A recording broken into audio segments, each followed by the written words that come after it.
দেখো করছিলাম, আবার বলে কি একটু ইয়ে দাও, কি বলে ওটা, কিশমিশ দাও। এসব পোষায় বলো তো? হ্যাঁ, রোজকার খাওয়ারে অত কায়দা কানুন করে হয়? কিশমিশ আবার এখন ভিজাতে হলো, কি বলবে এসব লোকজন। খাওয়া দাওয়ার ব্যাপারে একেবারে পরিপাটি হতে হবে, পরিপাটি। তা আমি এখানেই হলুদটা মাখিয়ে নিলাম। আবার অনেকে জানো তো কড়াইতেও মাখায়, কিন্তু আমি এখানেই মাখিয়ে নিই, আমার সুবিধে হয় তাতে। হলুদ খুব অল্প দিলে ভালো, মানে চিড়ের পোলাও তো না, অতিরিক্ত হলুদ দিলে আবার বড্ড বেশি ফ্যাটফ্যাটে হয়ে যায়। কারি পাতা আমি অল্পই দিয়ে দিচ্ছি, কারণ অন্যরা আমার কারি পাতা পছন্দ করে না, ওই জন্য খুব বেশি দিই না, অল্প। আর আমি সাদা তেলেই রান্নাটা করছি। ঘি ব্যাপারটা রোজকার রান্নায় না অত ঘি মাখন দেওয়া ঠিক না। এই অল্প কিশমিশ ছিল, দিয়ে দিচ্ছি।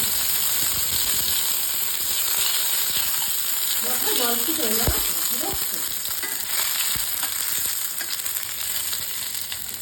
হয়ে গেল আমার।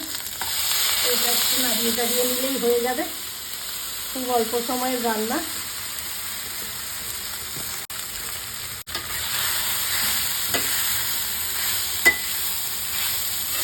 একটু চিনি দিয়ে নেবো, গাছনা দিয়ে নেবো। চিনিটা আমাদের একটু বেশি লাগে। এই প্রসঙ্গে বলি, আমাদের কারো কোনো সুগার টুগার নেই, ফলে চিনি আমরা প্রাণ ভরে খাই রান্নাবান্নায়। তবে হ্যাঁ, সব রান্নায় খাই না, কিন্তু এই মিষ্টি জাতীয় রান্নাগুলোতে আমরা একটু চিনি দিই। পোলাও টোলাও করলে বা চায়ে আমাদের একটু চিনি লাগে। এই ব্যাস হয়ে গেল। এবার একটু মিশিয়ে দেবো, দিয়ে নাবি তো। চিড়ের পোলাও সবাই জানো, কিন্তু আমার সবসময় ফাঁকিবাজি কাজ তো, বেশি কায়দা কানুনের কাজ নেই। হ্যাঁ, হয়ে গেল। কেউ যদি ঘি ছড়াতে চাও, ওপর থেকে একটু ঘি দিয়ে দেবে, তাহলেই হবে। তেলের মধ্যে ঘি না দিলেও হবে। এর সঙ্গে একটু আলু কুচিয়ে দেওয়া যায়, গাজর দেওয়া যায়, তারপরে কাজু দেওয়া যায়।